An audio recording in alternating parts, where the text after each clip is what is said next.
eo afaka va ianao eo afaka va ianao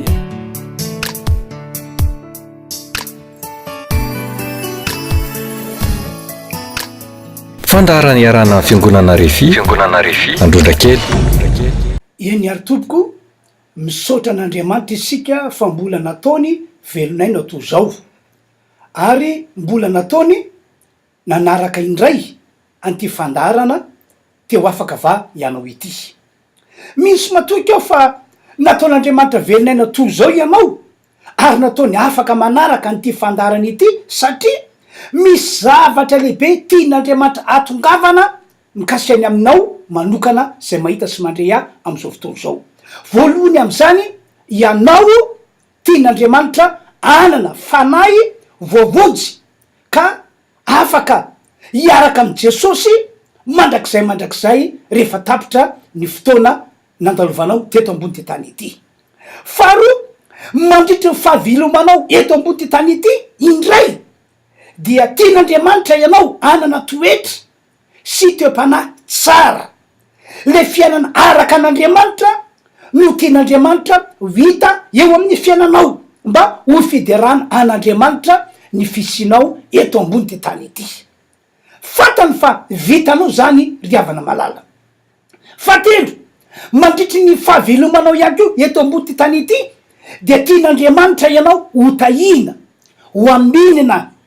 Tian'Andriamanitra aseho fa afaka hitondra fiainana mamy sy tsara ary mahafinaritra eo amin'ny fiainanao ny tomp'Andriamanitra mandritra ny fahavelomanao eto ambony tany. Efa nanao an'izany mantsy ny tompo fahiny. Ohatra am'izao zao ry Abrahama, ry Isaka, ry Jakoba, reo olona ireo de tena natsapa mihitsy hoe notahin'Andriamanitra ny fiainany, nambinin'Andriamanitra ny fiainany, nataon'Andriamanitra nety avokoa ny nataony rehetra. Ary nasehony tompo zany zavatra zany mba ho fanehoana fa Andriamanitra dia tsara ary mpanao tsara. Ny boky Genesis no mitantara an'izany rehetrarehetra ambarako zany. Rehefa tonga ndray Jesosy Kristy de zao no teny nataony hoy izy omeko fitsarana ianareo. Mateo 5:17 no manambary zany. Hoy izy omeko fiadanana ianareo. Jona 7:17 manambary izany. Hoy ihany koa izy omeko fiainana ianareo. Jona 10:10 no manambary zany. Ary Paoly apôstôly aza moa de nilaza fa na izany izy tonga ho am' Jesosy Kristy de ataony lasa manana fiainana vaovao. Korinthiana 2:5-7 no manambary izany. Riavanao, reo zavatra telo lehibe reo no tian'Andriamanitra hitondrananao ka natonganao nataony velonaina ary natonganao nataony afaka manaraka anty fandarana ity. Tiany anao hoe anana fanahy voavojy ary tiany ko anao manana toetra sy toe-panahy ary fitondran-tena tsara mandritra fahavelomanao eto ambony ty tany ity. Ary tiany anao lasa olona voata sanatria hoe manompo an'Andriamanitra ianao, mpivavaka ianao kanefa dia resy eto ambony ty tany ity, resy ny zavamisy, resy ny fiainana. Riavana malala. Ny fanontaniana apetrako aminao aminareo zay mahita sy mandre ady ity, araky reo zavatra telo lehibe reo tokoa ve ny mombanao satsia? Araky reo zavatra telo lehibe nambarako reo tokoa ve ny mombanao satsia? Efa voavojy tokoa ve ny fanahinao satsia? Mananatoka ve ianao fa randao aty tany ity dia ho tonga somatsara any an-danitra ao am'izay misy an' Jesosy Kristy satsia? Zavatra atsapako sy hitako mantsy de ity: maro amin'ny olona no voafitaka ary maro amin'ny olona ihany koa no mamita tena satria tsy mbola nandroso tam'ilay dingana mavoavonjy ny fanahiny izy de lay famonjena mahatonga azy miditra ao an-danitra. Toy ny hoe ny finoanan' Jesosy sy ny fanavotana vitan' Jesosy teo ambony azo fijaliana sy ny hoe ny fandraisana an' Jesosy mba ho velona ao anaty. Raha ny voalasan'ny baiboly tokoa ry havana no jerena dia tsy anana fanahy voavonjy zany ny olona, ary tsy eken'Andriamanitra hiditra ao an-danitra zany mihitsy izy raha tsy mbola ndroso tamin'io dingana nambarako io, de ny finonan Jesosy sy ny fanavotana vitany tombony azy fijaliana ary ny fananana Jesosy velona ao anatiny ao. Ary ny profa voavonjy ny fanan'le olona, profo ia fa voavonjy ny fanan'le olona, ary ekenao any an-danitra izy, de ny fiovam-piainana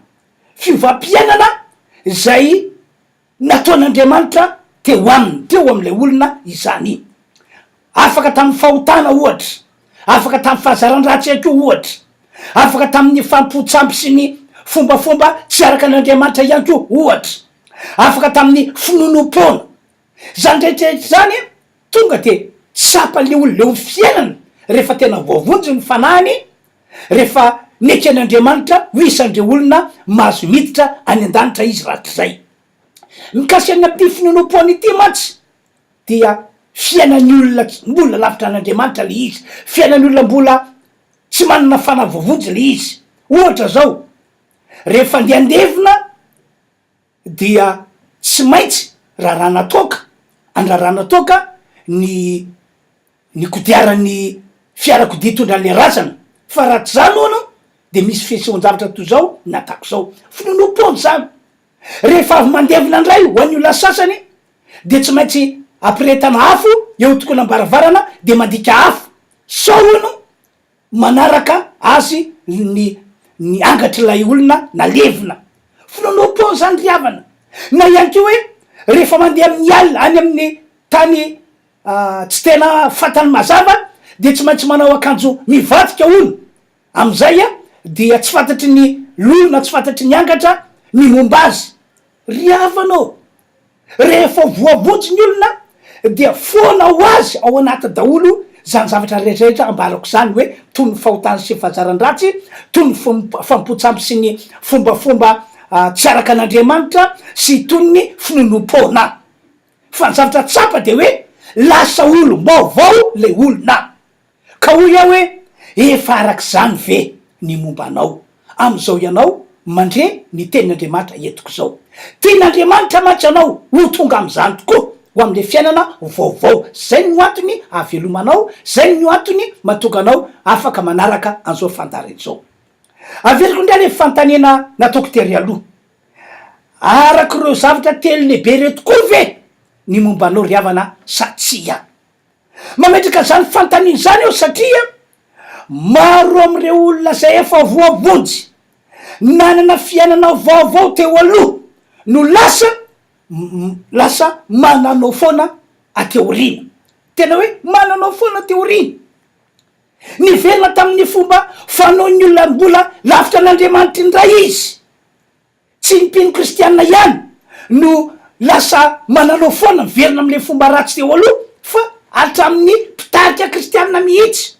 Ohatra efa hitako ary zava-misy ankehitriny zao ambarako aminareo zao, tamin'ny fotoana ninony an Jesosy sy ny asa famonjena vitan Jesosy teo ambony azy fijaliana, tamin'ny fotoana nandraisany an Jesosy Kristy ka lasa velona tao anatiny Jesosy, de tena arabaky teny hoe afaka tamin'ny fahotana sy ny fahazaran-dratsy izy, afaka tamin'ny fampotsampy izy sy ny fomba fanaon'ny olona mbola lavitra an'Andriamanitra, afaka tamin'ny toka izy, tena hoe tongolom-baovao izy.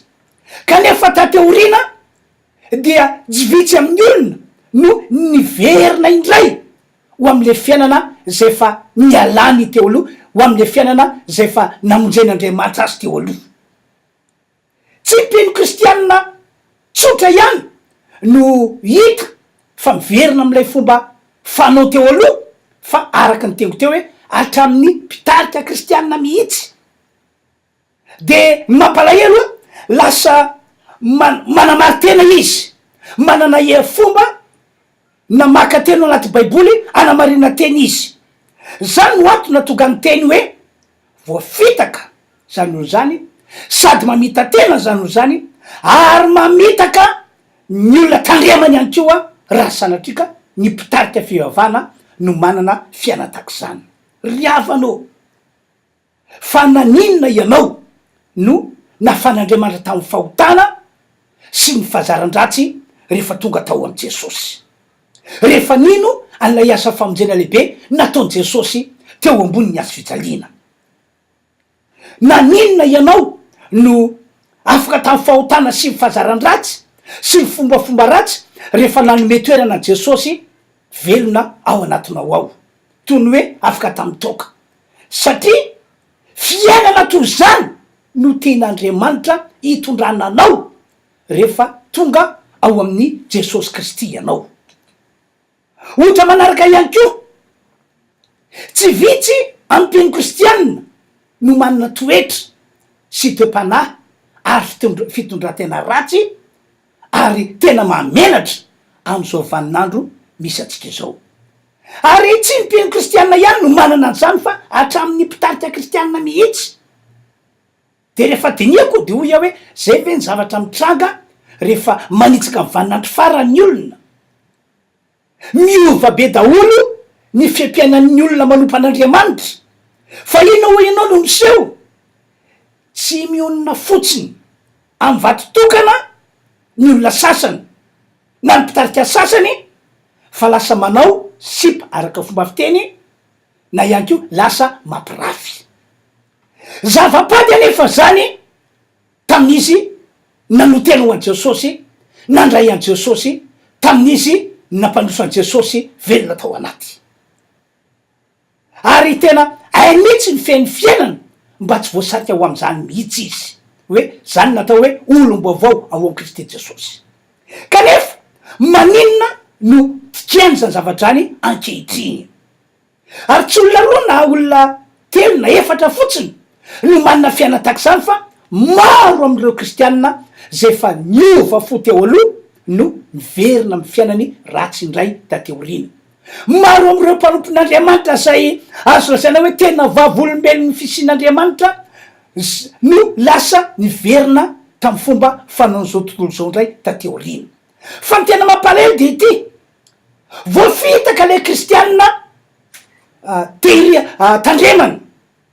Ary inaoko fa malahelo be mihitsy ny tompoandriamanitra ny am'izany zavatra zany hoe ratsy ny toetranao, ratsy ny toe-panahinao, ratsy ny fitondrantenanao. Malahelo izy satria ny ao am-pon'Andriamanitra de hoe natsangana ho mpanompo anao, natsangana ho mpitarika anao, kanefa indrisy fa ny mpitarika indray matetika no voasarika ho amin'ny fiainana ratsy tahak'izany. De malahelo ny tompo, maty ny programme ny tompo, tsy afaka ataony ho vavolombelon'ny fisiny sy ny heriny le olona. Ao ataony hoana koa moa no anangana anao ho vavolombelona raha ohatra ka ianao indray no miverina fomba fanao teo aloha hoe lasa misotro toka, lasa mamitaka ny olona mbola lavitra an'Andriamanitra, na ianao indray miverina fomba fiainan'ny olo zao tontolo zao, manao sipa nefa mpitarika, mijagajaga nefa mpitarika, mampirafy nefa mpitarika, ataon'Andriamanitra hoana no ampibaribary anao hoe ianao no vavolombelona. Malahelo ny tompo ny am'izany zavatra zany riavana ho iaho aminao. Nataon'Andriamanitra velonaina ianao, ary nataony nandre an'ty afatra ity satria manana tanjona kasiny aminao manokana ny tompo. Tiany ianao, aveliko indray le teniko tiary aloha, anana fanahy voavonjy. Tiany ianao anana antoka fa rehefa mandao an'ty tany ity dia ho any an-danitra iaraka am' Jesosy mandrakizay. Ary tiany ianao anana toetra sy toe-panahy ary fitondratena tsara mandritra ny fahavelomanao eto ambony ty tany ity. Zay ny mahatonga anao nataony nandre an'izao afatra izao, satria Andriamanitra mampitandrina anao zao afatra zao riavana. Tahaka ny fiainan'ireo olona fiainan'ireo zay any an-danitra matsy no tian'Andriamanitra ho fiainanao am'izao am'izao ianao manompo an'Andriamanitra velona eto ambony ty tany ity zao. Masina. Ary lay vavaka nataony Jesosy Kristy, nampianaran'i Jesosy, zay mihitsy no tiany Jesosy, tian'Andriamanitra ho tanteraka. Ahoana ho Jesosy? Mivavato zao ianareo, atao ane ny sitraponao any an-tany ety an-tany tahaka ny any an-danitra. Zany hoe tahaka ny fiainana any an-danitra zany masina tsy manatsiny eo anatren'Andriamanitra zay mihitsy no tian'Andriamanitra ho fiainan'ny olona manompo azy mandritra ny fahavelomana eto ambony tany ity. Tsy manota ny any an-danitra de tsy manota ihany koa ianao zay efa tonga ao am' Jesosy am'izao fahavelomanao eto ambony tany ity zao. Mame voninahitra an'Andriamanitra ny any an-danitra de ianao ihany koa zany mame voninahitra an'Andriamanitra ny fiainanao sy fiampiananao eto ambony ty tany ity. Riavanao raha sanatrika tsy araky reo voalazy reo ny fiainanao sy ny mombanao dia fa hatram'izao ianao mbola manota, mbola ratsy toe-panahy de hoy iaho hoe mibeba ianao, miala faingana am'izany fahotana sy fiainana ratsy zay iainanao zany.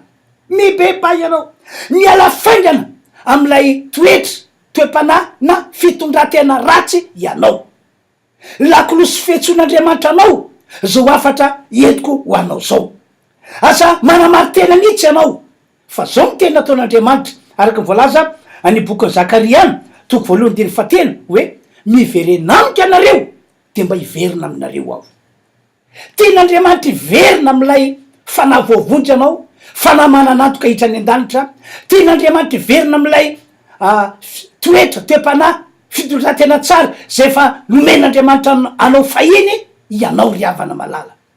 Ny voninahitrany dia ho an'Andriamanitra irery any. Fa ny fahatelo ihany koa tian'Andriamanitra tongavana eo amin'ny fiainanao de ity: ianao voata, ianao ambinina, manana fiainana mahomby mandritra ny fahavelomanao eto ambony tany. Raha ny zava-misy ao anatin'ny baiboly matsy no jerena de nataon'Andriamanitra ho am'izany avokoa ny olona rehetra manompo azy.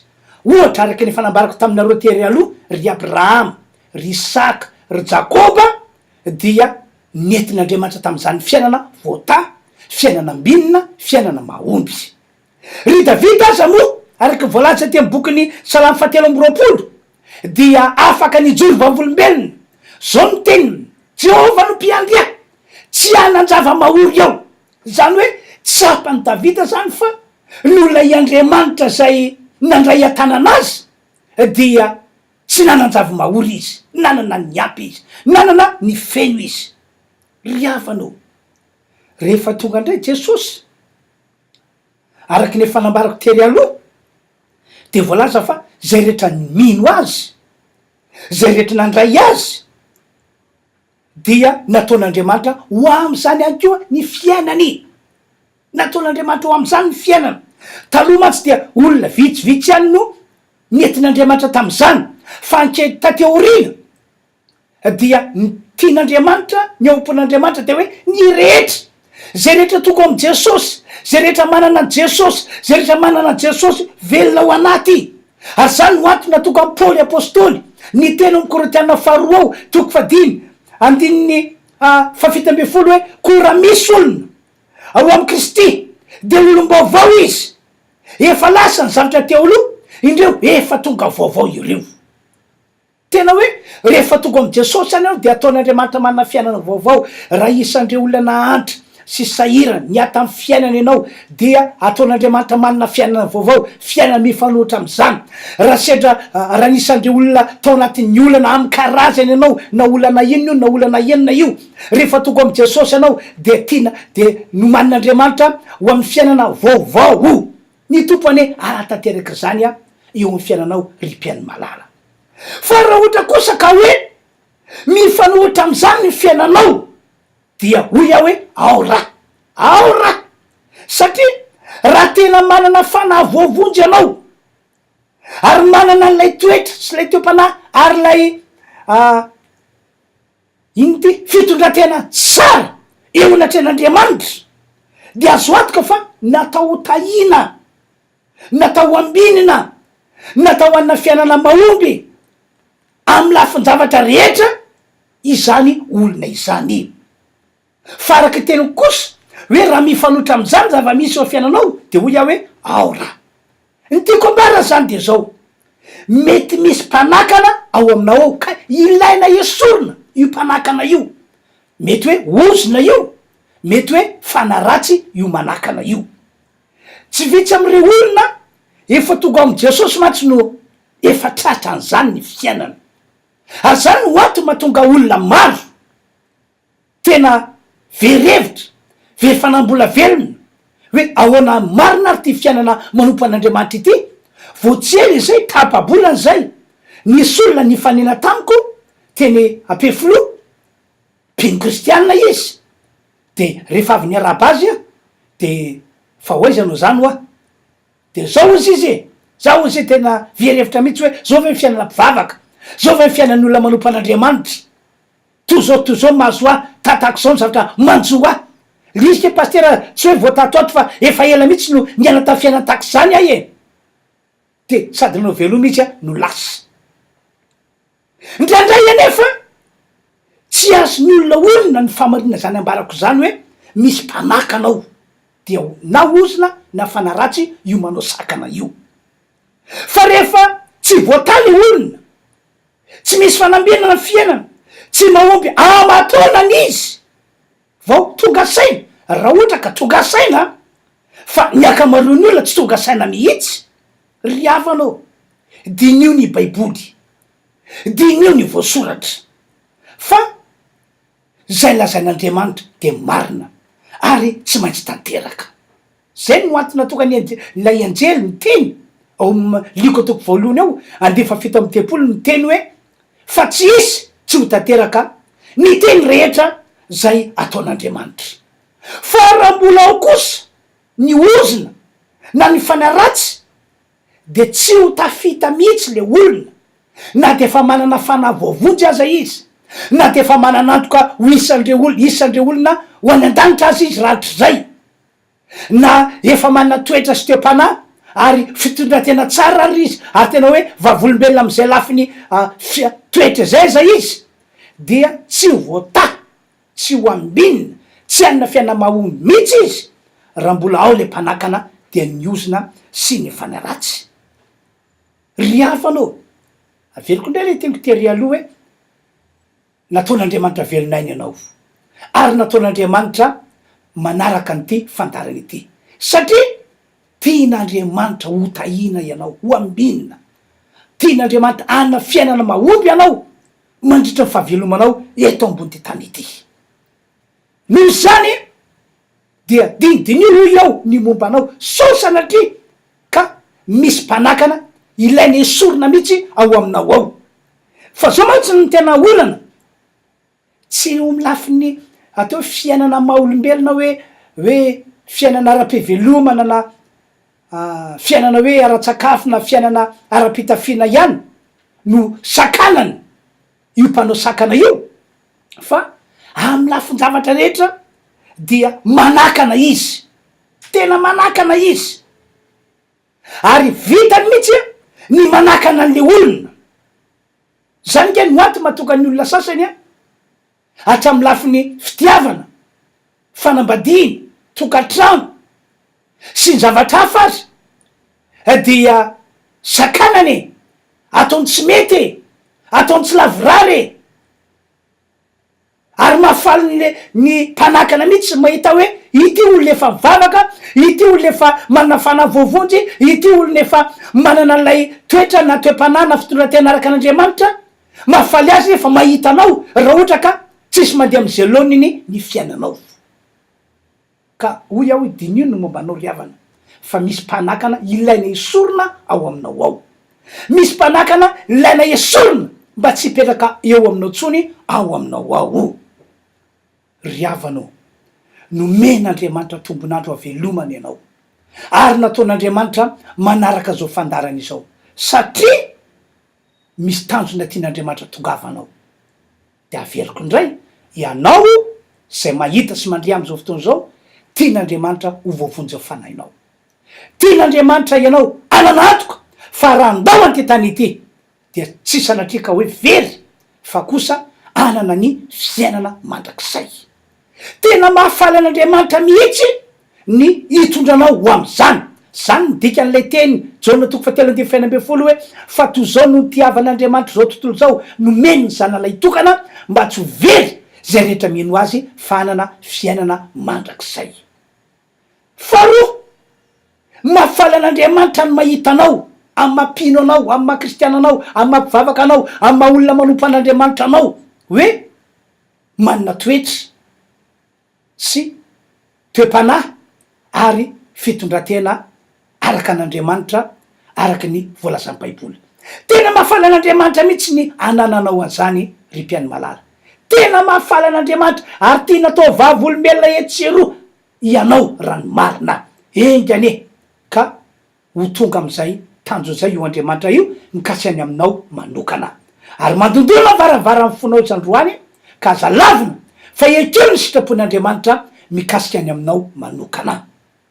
De le nambarako teo moa, tian'Andriamanitra ho tahiny anao, tian'Andriamanitra ho tahiny anao, tian'Andriamanitra ho ambinina ianao, tian'Andriamanitra ho asoavina ianao, ka dia nidera niaja ny voninatrany ho an'Andriamanitra irery any, ho ataon'Andriamanitra tanteraka aminao zato isan-jato an'izany. Farany melony ny anaovako vavaka de izao nitorevitro, sara aminao ny miaona aminay, ny miresaka aminay, ahafahanay mahamety torevitra anao tsara mba hahatonga anao anana ho tonga am'ireo zavatra anankitelo lehibe zay nambaran'Andriamanitra ireo. Tian'Andriamanitra anao ho tonga am'izany ry mpiaino malala, tena tian'Andriamanitra anao ho tonga am'izany ka tongava miaona aminay, tongava miresaka aminay fa anome torevitra anao zay, hivavaka ho anao zay, raha sanatria ka misy mpanakiny indray ny fiainanao, hivavaka zay anapaka ny ozina, anafoana fisiny, hivavaka zay aloka fanaratsy, andity ny fanaratsy. Ary ny finoanay de zao, tsy maintsy resy io, tsy maintsy resy io, tsy maintsy ravy ny herin'ny devoly sy ny herin'ny maizina matoky fa ain'Andriamanitra ndraidraitra zany.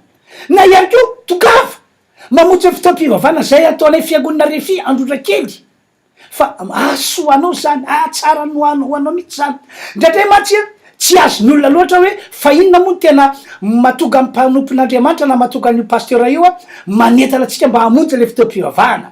Mety zavatra fa ny eo anatin'ny sainao sy ny eritreritrao, fa za kosa de milaza aminao fa tena asoanao ny famonjena zany fotoam-pivavahana zany, ampitombo ho finoanao ary isy herin'Andriamanitra hiasa amonjena ny fanahinao, isy herin'Andriamanitra hiasa alovany tantaram-piainanao ratsy ho lasa tsara, isy herin'Andriamanitra zay ahatonga ny teny'Andriamanitra ho toriana ho tanteraka eo amin'ny fiainanao. Ka hivavaka tsika am'izao fotoana zao, raha marary ndray moa ianao am'izao fotoana zao de apetrao faritra misy marary ny tanana na apetrao amin'ny fonao fa hivavako anareo aho. Raha afaka mandoalika anao de mandoaly fa tena mety be mihitsy andriavana ao indray ny lohanao fa hivavaka isika. Ry Andriamanitra raiky malalo, raiky masina zay ny an-danitra, misaotra ny amin'ny afatra zay nataonao ho an'ny olona rehetra androany nampitondrainao aty am'ty fotoana ity. Ianao no Andriamanitra amangy ny olona rehetra, amangy ny olona rehetra, hikasika ny olona rehetra, ary amin'ny anaran'i Jesosy Kristy didiko ny herin'ny ratsy rehetra, ny herina ozina, ny herin'ny fanaratsy, miala amin'ireo olona zay nofatorana sy nogadrainy, didiko ny herin'ny ozina sy ny herin'ny fanaratsy. Tompo zay rehetra tonga ao aminao de atao fitena tsapana fa voavojo ny fanahany, atao fitena resy lahatra izy fa hitondra-tena ho araka sitraponao ho voninahitry ny anaranao tompo. Ary zay rehetra tonga aminao atao fitsapana fa tena misy fitahinana sy fanambelana ary fiainana mety ao am' Jesosy Kristy Andriamanitra, atao fitanteraka zany. Ny marary rehetra kosa de sitranina amin'ny anaran'i Jesosy, afana amin'ny anaran'i Jesosy, ary tsofoko rano ho amin'ny fahasoavana ny tsiraray avy amin'ny anaran'i Jesosy no anaovan'izany vavaka izany, misaotra tompo, amen. Zay zany tompoko no fotoana antsika tamin'ity androandroany ity ka dia mametraka ny mandram-piona manao velomanareo tompoko raha sitrapon'Andriamanitra amin'ny herindray tsika miaona tahaka izao. Veloma tompoko. Eo afaka va ianao? Eo afaka va ianao?